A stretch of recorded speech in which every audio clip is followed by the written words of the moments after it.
Hey everybody, so let's talk about advocating for your dog. So we have been working on our relationship, of course, but how do we build trust and have our dogs follow us everywhere and feel safe about things?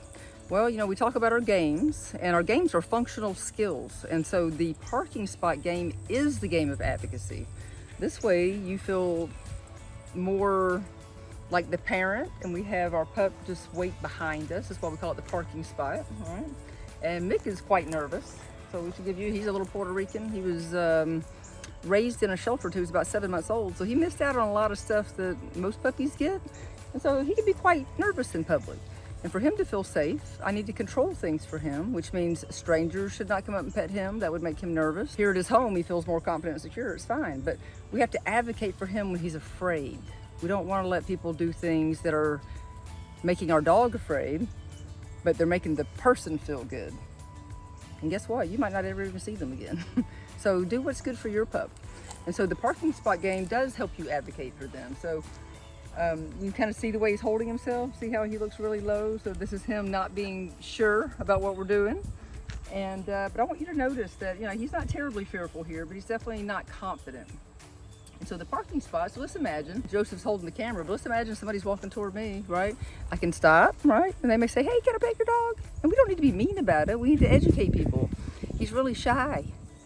But what I like to do is bring them on my boat with me. I like to say, well, just you being here talking to me and him standing and hanging out behind me and feeling good about it, and you're not putting any social pressure on him, that is making a good mark on him. All right, it's teaching him that humans aren't so bad. They're not going to always come and try to molest me. That's how they see it when you're nervous. So that would be a reason to do that with shy, fearful dogs or fearful dogs.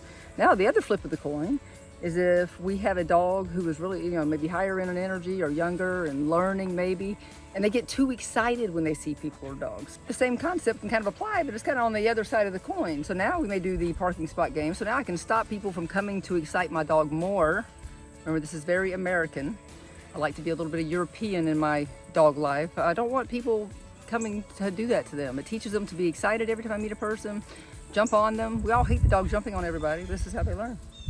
So same thing, we're just gonna let people know that, hey, we're socializing, but we're teaching them to be calm around people. And then once they calm down and they relax and get closer to zero zen, then I will let them come out. And the first thing I want to do is still have the person ignore while they sniff. And then as long as we can be gentle, then of course, all right?